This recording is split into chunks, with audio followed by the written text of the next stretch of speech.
The call of the Hogs can be heard all the way to San Francisco. You're listening to Pod at the Palace with Curtis Wilkerson on Inside Arkansas.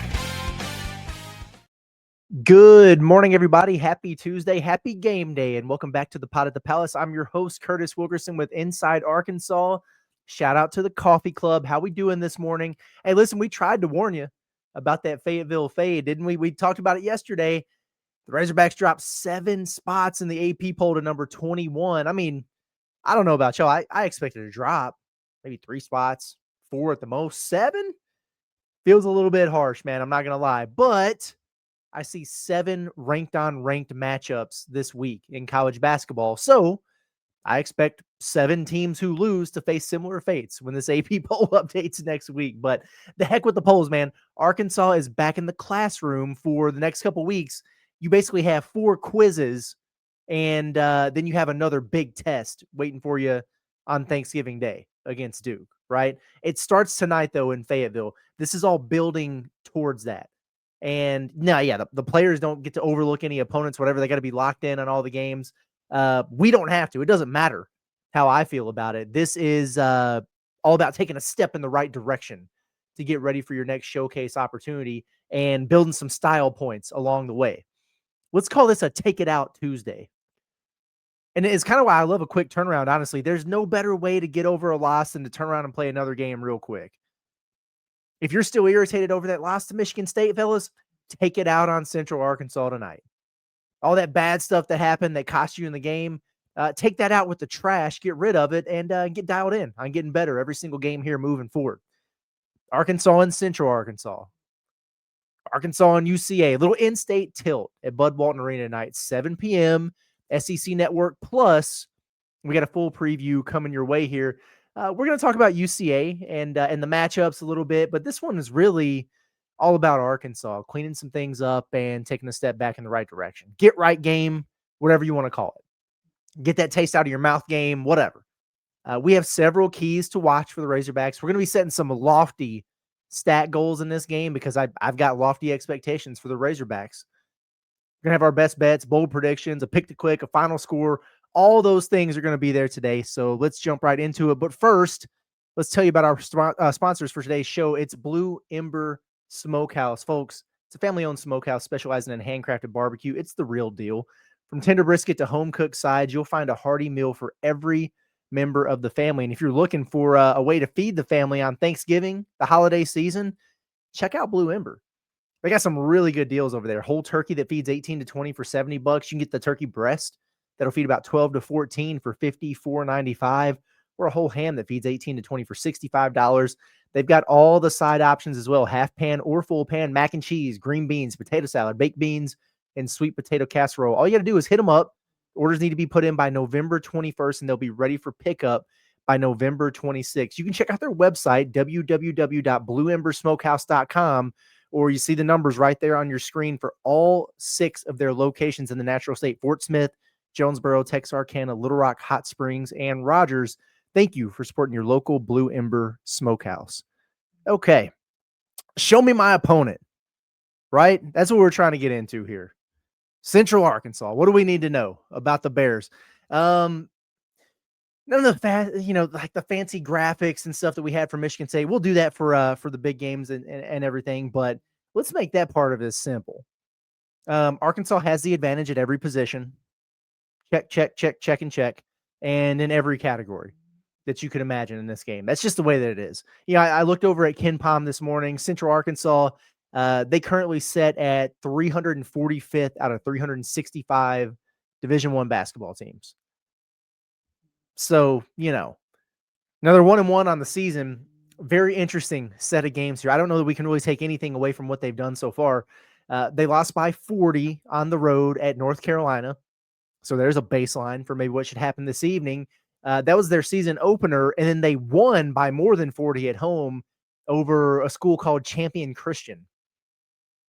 So I'm not sure if that's an NAIA school, or I think they have a Champion Christian. They have like the National Christian Colleges Association of America or something that I think is a thing as well. I don't know. It's not a Division I school. That much I do know. But I don't know what to make of UCA this year. Lane Taylor ain't walking back through that door. Unfortunately for them, fortunately for Arkansas, because the kid is good, man. The Farmington native is a ton of fun. Y'all remember that game last year, but he's over at Murray State now, and he's doing well. He's averaging 10 points and 5.5 assists for him so far. But there are a lot of familiar names with Central Arkansas. I had a lot of fun going down through the roster and learning more about this team today. Shout out to Cameron Hunter, like the two-time almost Hog during the Eric Musselman era, visited the Razorbacks multiple times. I know he was ready to commit multiple times. He had 2 really good seasons at UCA. He had an injury, and then he transferred to Wisconsin last year. He played very sparingly for the Badgers and then transferred back to where he started. He pulled the Marfo, right, or the Jimmy Witt, and spent his last year back in Conway. He was I think he was all A-Sun freshman team or freshman of the year, maybe it was, in the A-Sun back in the day, and he's a preseason all A-Sun selection this year. 6'3", 215, pretty sturdy guard wing in there. He's a good player. So he'll be one to keep an eye on, probably their best player. But, man, some throwback names. Javion Guy King. That's crazy. Javion Guy King was one of the first interviews I ever did when I started back at Hog Sports with Trey back in 2020. It was, him, Joseph Pinion, Darian Ford. I interviewed all 3 of those guys in one day and got some stories out. It was one of the first things I did when I got the job. It was those guys. Bryson Warren was down at a combine I was at, talked to him. Khalil Ware, Nick Smith Jr. was there, talked to him. But yeah, Javion Guy King was one of those guys. It's crazy. He was at Little Rock Mills. So you hear that and you think, good Lord, like how old is this dude? But I guess it really wasn't that long ago, to be honest with you. So there's that. Ty Robinson is over there now, redshirt freshman this year, a Lake Hamilton kid that folks around the state will remember that name. They've got Luke Moore from Little Rock Central. They've got Owen Durman from Bentonville, RJ Newton from Bryant, Riley Marshall from BB. It's like 7 kids on that roster from the natural state, plus a couple from Australia, because why not? So it's an eclectic bunch, man. It's pretty interesting. They had 11 players who logged double-digit minutes at North Carolina, and then they had 11 players log double-digit minutes against Champion Christian. Now, I don't know if they just have like a super deep rotation or if that's just the product of like opposite spectrums of blowouts. Like you get your doors blown off by Carolina, you blow Champion Christian's doors off, and did they just empty the bench a little bit down there? I don't know. Time will tell. Looking at it, Arkansas projected to win this game at KenPom 94-63, so an over 30-point margin expected there. Torvik has it even more, 98-59. And I have my thoughts on what this should look like that we'll get to in the next segment here. But I like the in-state games. You don't want to do too many of them. There was, I guess it was a few years ago with Muss, and UCA was really bad. Little Rock was down bad, and Arkansas played them anyway, and they were both real low, and you almost felt like it hurt your strength of schedule. And Arkansas didn't have the type of games that year to kind of make up for it like they do this season. So I kind of like the idea of playing one in-state team per year. They played Little Rock also last year, and it's okay. It's whatever. But if they're going to be down, that's kind of what I would prefer personally. But this is part of what Matt Norlander at CBS Sports reported as, I think, a 4-year agreement between Arkansas and UCA that they have in place here. So Razorbacks 9-0 all time in this series. Last year, they played this game at North Little Rock. It was a 25-point win for the Razorbacks without Adu Thero, as I recall. I think he had the flu or something going on there. But there's not very much overlap at all with this UCA team. In fact, I think there was only one guy who played in that game last year for them who is still on the team this year, and he had like 4 points or something in that game. So it's kind of interesting, I thought, to see the differences in their preseason projections. Like if you go look at the media poll in the A-Sun, I think they had him in like 11th or 12th, nearly last place in that league. But the coaches poll had him picked higher at 8th. And it's weird because I feel like people pay more attention to the media polls, but I'm thinking, okay, well, if the other coaches in the league have more respect for us, that's probably a better sign for where my team is at. So I don't know if that's like a consolation or something they can take from, but I would feel good about it if I was them. So there you have it. Not the biggest team in the world. As I look at, and as I talk to you guys, actually, let me pull up their KenPom page again here to look at. But I think they start 169 kid in there. Yeah, Malachi Mirable. Malachi Mirable, 6'9", 245-pound freshman. But outside of that, it's going to be a lot of guards, some guys in that 6'5" range in there.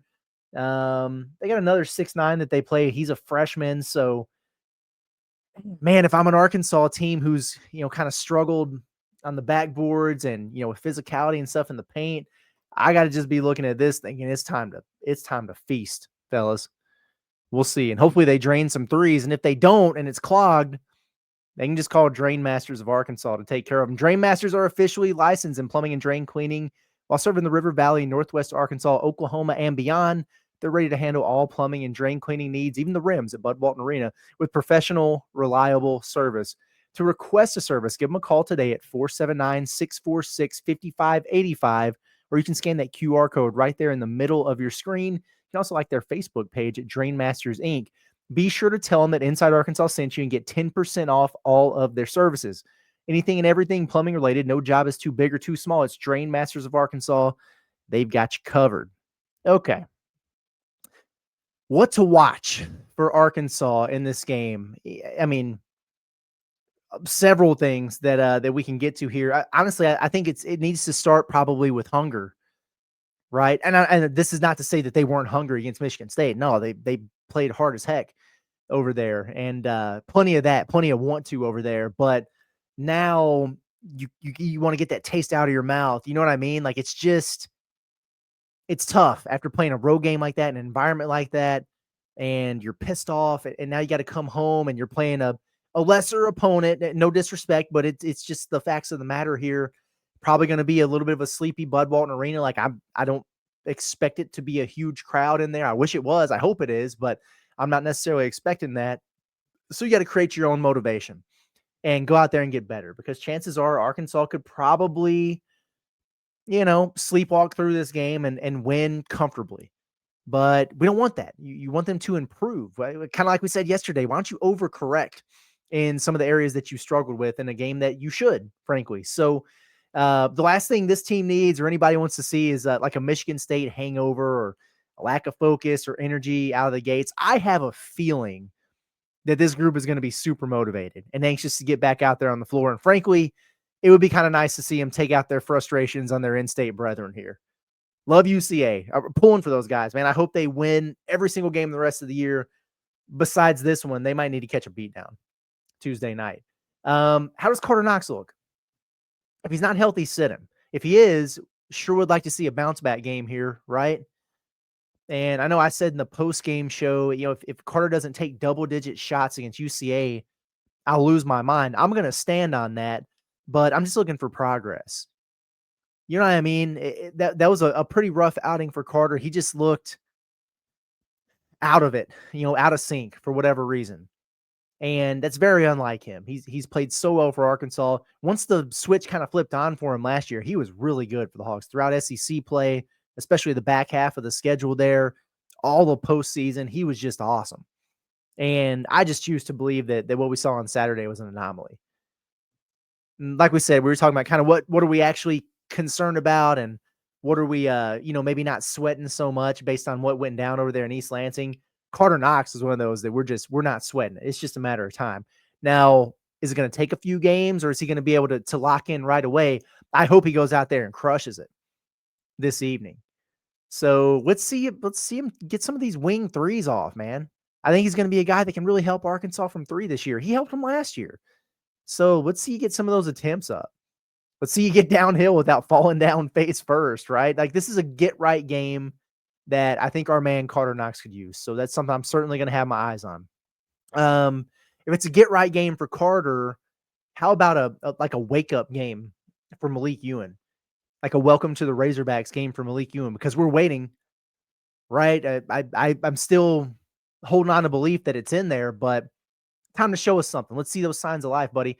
On our football previews, game day previews, we always do, we issue a challenge. Like we pick a player and issue a challenge. And sometimes it's based on matchups. Sometimes it's like, oh, this is somebody who needs to step it up or who was bad the last week, whatever. We just all pick a guy. And if we were doing that for this basketball game, I would choose Malik Ewan and I would challenge him to go out and get a double-double against UCA. He had a stretch of 5 straight double-doubles in ACC play last season. I think he had 9 or 10 on the entire year. I think he can get one against UCA if he puts his mind and his body to it. He's too talented. He's too important to the team's success this season. He impacts the ceiling of the team this season. I hope that this is the first of a string of strong showings that get him going a little bit. And honestly, if I was Cal and I'm thinking about the big picture of this team, get the game under control and everything like that. But I feel like you kind of know what you're going to get out of Nick Pringle. I'm not saying don't play him, but you got to feel pretty good about where you're at there. And why overload him on minutes in a game like this? Maybe you play Malik Ewan a little bit more. See if he can play through it a little bit. Figure some things out. Get more comfortable out there. Find his spots a little bit. Go through the pick and roll rotations over and over and over defensively until it becomes a habit. Game reps are going to be so important for him. I'd play him even more as long as he's giving you the effort that you're looking for in there. What happens with TB? Preferably nothing. Like I hope that I hope he's full go and Talgate is behind us. But he is a guy who is probably chomping at the bit to get back out there after that performance over at Breslin. That's something to keep an eye on. Like I'm not worried about TB big picture, but he needs you need to get a full game out of him, right? Can we avoid the foul trouble nonsense? Like, let's just see him get right back out there. You had a down game. This is kind of part of the maturation process with him, right? The mental toughness process, all those things that we felt like he has taken a step forward in. Some of it slipped a little bit out there on the road. But now how do you respond and how do you bounce back after a moment that, didn't play well in the game? You had that air ball and then you had the thing afterwards with the towel, maybe just a little bit embarrassed, with how you carried yourself there. Channel that energy, go out there and have a good game. I think that'd make everybody feel a lot better. And we know that he's good for it. What are the predominant lineups in this basketball game? Something I'm looking forward to seeing here. Does Billy Richmond go back to coming off the bench, where I would say the small sample size here this season suggests he might be more comfortable? You know what I mean? We've talked about this. I just feel like he's an absolute weapon with the second unit, and maybe he's just a little bit too revved up early when he starts games. If they want to keep him in there, that's fine. But I think I just think he's better served. Play him the same amount of minutes. Just bring him in a few minutes into the game. Let him get comfortable with the flow a little bit. But I wonder if we see a change. Cal will switch things up sometimes after a loss. And my question would be, can you really just throw Carter Knox back in there after his showing? I think everybody knows he's going to be your 3. Like, he's going to be that guy. He's going to start for you. It's just a matter of time. But do you just give him that benefit of the doubt? Maybe. If he had a couple really good days at practice, you can. But if not, then what? Because I'm also wondering how much of that 3-guard look do we see with Acuff and Leak and DJ that closed the game for Arkansas against Michigan State when they rallied and then ultimately came up short there? Would he start the 3 of those guys? I don't know. Maybe he doesn't change anything, but I'm anxious to see that. I'm just anxious to see the combinations that work for them, what they use, what's on Cal's mind as they navigate through this game that goodness gracious, you would hope is fairly stress-free. Could Cal keep working to mix in that double big lineup with Ewan and Pringle? Because interestingly enough, that is when I thought Malik Ewan looked his best the other night. When he was playing alongside Pringle, he had multiple moments there where I was like, dang, where's that been, dude? Got this bucket in the post, blocked a shot, came up with a steal. He's making defensive plays, and I'm thinking, all right, let's see more of that. So maybe they play well off of each other. And I know that Ewan could play the 4 offensively. I don't know how it would work defensively, but in most situations, Pringle would be able to defend a 4. In fact, the more I think about it, had Ewan and had they all not have been in foul trouble at Michigan State, that might have been a better look for them than playing Carter at the 4 so much. If they were going to go double bigs, you could have done that. And maybe they wish they would have gone to that DJ, Darius, Malik, Thomas, Malik, Ewan, and Nick Pringle lineup a little bit sooner. You just sprinkle Trevin in there all you wanted to. Although I don't think Billy played poorly. He just didn't play the last 8 minutes of the game.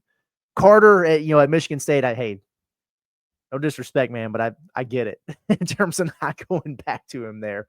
Stats to strive for.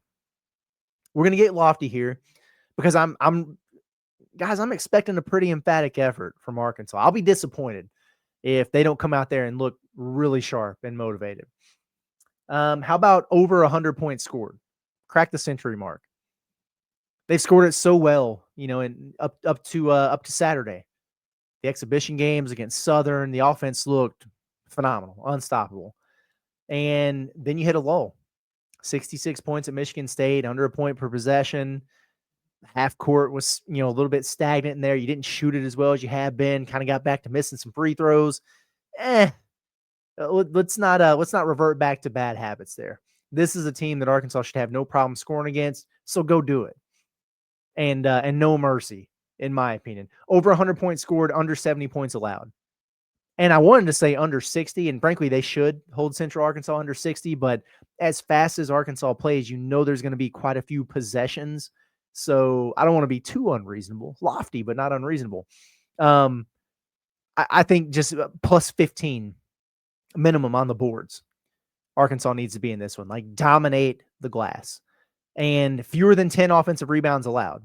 And it should be less than that, but who knows? If this is a game where UCA shoots 28% from the field because Arkansas is locking them up, they're going to have a lot of opportunities to go rebound it.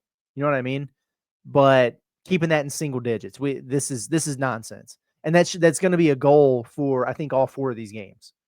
You just have to control the defensive backboards. You're too good with your first shot defense, man, to be giving up all these second chances. Hopefully they take some step forwards with ball screen defense, DHOs, everything like that. But man, the backboards, got to figure it out. What else? Cal, he's really been harping on his freshmen to share the sugar a little bit more, and both those guys are averaging a pretty good amount of assists. But I understand what he's saying there. I know they're going to be trying to clean some things up in the half court. Let's set the bar at 20 assists. I think we could do that. 20 plus assists. So over 100 points, under 70 allowed, plus 15 rebound margin, fewer than 10 offensive rebounds allowed, and 20 plus assists. There's our 5 stats that we're looking forward to. I mean, honestly, thinking about that right now, if you do all those things, then when we're on the Pod at the Palace post-game show afterwards, the vibes are going to be really solid. Bounce back vibes. That's what we're looking for. Hey, today's episode of the Pod at the Palace is also presented to you by our friends at Air of the Ozarks, your #1 heating and cooling company in Northwest Arkansas. Since 2018, Air of the Ozarks Heating and Air Conditioning has been serving the Northwest Arkansas area with trusted HVAC repairs and installation services for all residential and commercial clients. They understand your HVAC system is a major investment. That's why they want to make sure you're getting the best possible service on it. With the temperatures dropping during the winter, by the way, it's going to be nice for a few days here, but Monday morning, it was cold. Monday afternoon, it was cold. It was cold all day, and just reminds me, not a big fan of the cold weather, man, but you got to get that heat taken care of. I got the little man in here. He's shivering. That's why we're having Air of the Ozarks come out and service our HVAC system here at the house. So request an estimate or a service by calling 479-795-2018. The first 20 callers that call will get a free preventative maintenance or service call. Every caller that's a new customer after the first 20 callers will receive half off preventative maintenance or a service call. So no matter what, when you call Air of the Ozarks, you get a great deal. Check out their website at airoftheozarks.com. It's Air of the Ozarks, better air, better service, just better. All right. Let's get into some of the fun stuff here. My pick to click for this basketball game. Let me take a sip. Alani. I'm kind of gotten off the coffee a little bit, and I started doing the energy drinks a lot. This is the Cosmic Stardust at Alani. The reason I'm doing it is because it's late at night as I record this, so You know how it is when you got a little baby around the house and you're up at weird hours and everything. Sometimes you need a little extra kick, and that's what's been powering me through. So, Malik Thomas, my pick to click. He's just, I feel like this is an easy one. I don't know. The fiercest competitor I feel like we've seen in a long time. He's pissed about Saturday. He got called out, not negatively, but Cal flat out said, hey, my freshman didn't play well. He called out some specific examples with Leak. He hears those things. And man, if you guys were on, social media, Twitter, or Instagram, whatever, you could see it in Leak's eyes in those practice pics they put out. He is locked in. I just have a feeling that Malik Thomas is about to put on a show. And I remember predicting in the offseason he'd put 30 on somebody's head. I think that's obvious at this point. It felt like a bold take in the beginning, but now that we've watched him for a few games, it's like, hell, he might do this a few times. But I wouldn't be surprised if this is a night he does it for the first time. I just have a feeling about this one. And even if the team is sleepy out there to start the game, he won't be. He never is. He probably never sleeps. Realistically, just doesn't. He's that kind of guy. So, yeah, I think he's going to have a big game. My bold prediction, there's a reason we call it bold, right? I'm going to say Malik Ewan leads Arkansas in rebounding in this basketball game. I know I've been harsh on it, man. And who am I to say anything really? But I did mean what I said. If I played the same 60 minutes he did, I swear I could get one defensive rebound would fall into my hands. I would get it. I just think that's crazy. And I know that the staff does too. And I know he does too. Like, he's not naive to it. And if there is a bone in his body that can be motivated, I feel like it will be for this one. And he's too good of a player. And this is too good of an opportunity for him. Congratulations on putting up the hollow stats at Florida State, man. But you're playing for one of the best coaches to ever do it, who has the best track record of anybody out there in terms of getting players to where you want to be, which is the next level. You got Kenny Payne, who's one of the better big men coaches in the country. All these things are working in your advantage, in your favor. So as frustrating as it has been so far, there's no way I'm going to write him off. And so I'm just going to jump back on the bandwagon and try to hype him up. So consider me back on the Malik Ewan bandwagon. And he's going to lead Arkansas in rebounding tonight. He just is. I refuse to believe this is the way it's going to be. He's too talented, too athletic. It's too early. Will he play enough minutes for this or for that double-double? Here's the thing. If he plays hard and he rebounds, then yes, I think he will. And, I started to go with Carter Knox for my pick to quick or a bold prediction, but I keep going back to, like, based on what I saw Saturday, I just feel like it might take him a couple games to really get back in the swing of things. I think he'll be better tonight than he was at Michigan State. And then I'm thinking maybe Friday or next week is when he really, pops off and goes for, 21-7 on somebody. And we're like, all right, cool. He's back. I'm content with the baby steps here. Let's start with scoring a point and not turning it over once in transition, making a three, baby steps. So there could be a lot of positive developments from Saturday to this game with Carter that don't involve him having like a crazy game. Final score prediction. I'm going to go 101-65 Razorbacks. That's where I'm at. 101-65. Book it. I'd be happy with that if they did it. What do you guys think? If you pick the final score right, I'll send you a t-shirt, Pod the Palace t-shirt. Don't tell John I said that, but if one of you gets it right, I'll have to tell John. So he's got all the shirts. At any rate, what else? Oh, a few double R props of note from our friends over at Bet Saracen. Make sure you check out their no strings attached special if you haven't done that already.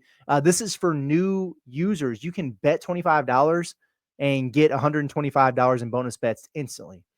Pretty good deal. All you got to do is download the Bet Saracen app by using that QR code there in the corner of your screen. Once you get there and you're signing up, go to the promo code INSIDEAR. And again, you get $125 instantly when you bet your first 25. It's Bet Saracen, Arkansas's #1 sports betting app. Now, I was looking at these a little bit earlier today, And let's see, which ones do we like? There's a lot of good ones in here. The first one that struck me, I had them on my phone. Yeah, Arkansas over 4.5 blocks and opponent under 1.5 blocks. I don't know how many shots that UCA is going to block of Arkansas. I mean, this is such an athletic team. They don't get their shot blocked off, and Central Arkansas doesn't strike me as one that's going to do it. I have no reason to believe that Arkansas wouldn't be able to get 4.5 blocks. Trevin might get it himself. So that's at plus 165. I think there's some good value there. Speaking of Trevin, assuming he's not in the doghouse or whatever, over 1.5 blocks and over 24.5 total minutes played at plus 135 kind of feels like giving away money to me. And then a Malik Thomas props. So Malik Thomas over 18.5 points and over 7.5 rebounds, and he's been getting 6-7 rebounds every game, by the way, plus 250. So that's kind of heavy. And then the same one from the other day just added a 3-pointer. Malik Thomas over 9.5 3-point field goals attempted and over 15.5 field goals attempted plus 250. I just have a feeling he's going to be getting them up. I just think he's going to be letting it fly. So nothing would surprise me with him. In fact, the only solace for a lot of people from Saturday night, Arkansas loses the game, and then you're mad and you're like, gosh, let me just go see how my bets went for the day. And then if you were on that exact same prop from Leak that was plus 450 for the Michigan State game, it hit. So congratulations to all who got involved on that one. Yeah, before we get out of here, by the way, I did not forget about our SEC power rankings. Somebody asked me about that.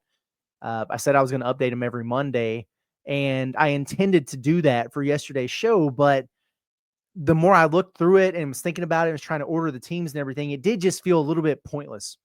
Right now, you've got like 3 teams in the SEC who played a real game. And like I'm going to wait. These are going to come out Thursday, by the way, because between Monday and I was watching Mississippi State get the hell beat out of them.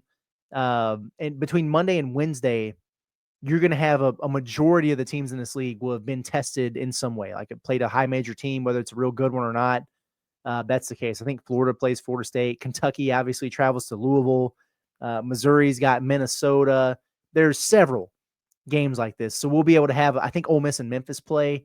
So just a little bit better of a barometer of where teams are at, because right now, and I got started on it, and so I'll just let you guys know, I would have put Bama up to number 1 in the SEC power rankings. I mean, that was a hell of a win. They went to the Garden and beat St. John's by double digits. They looked really good doing it.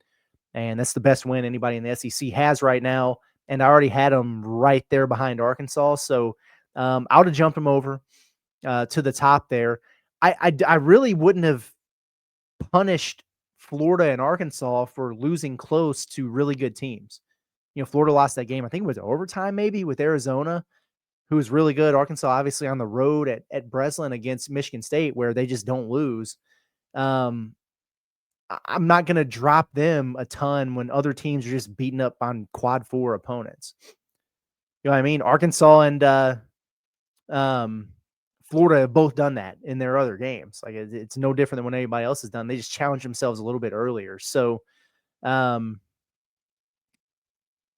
for example, like if I haven't seen anything from Kentucky so far that would make me go, okay, well, Arkansas lost by 3 at Michigan State, so I'm going to put Kentucky over them. No, I haven't seen that. Now, if Kentucky here Tuesday evening goes and wins at Louisville, then yeah, I'd put them over the Hogs for now. I would. So that's just part of it.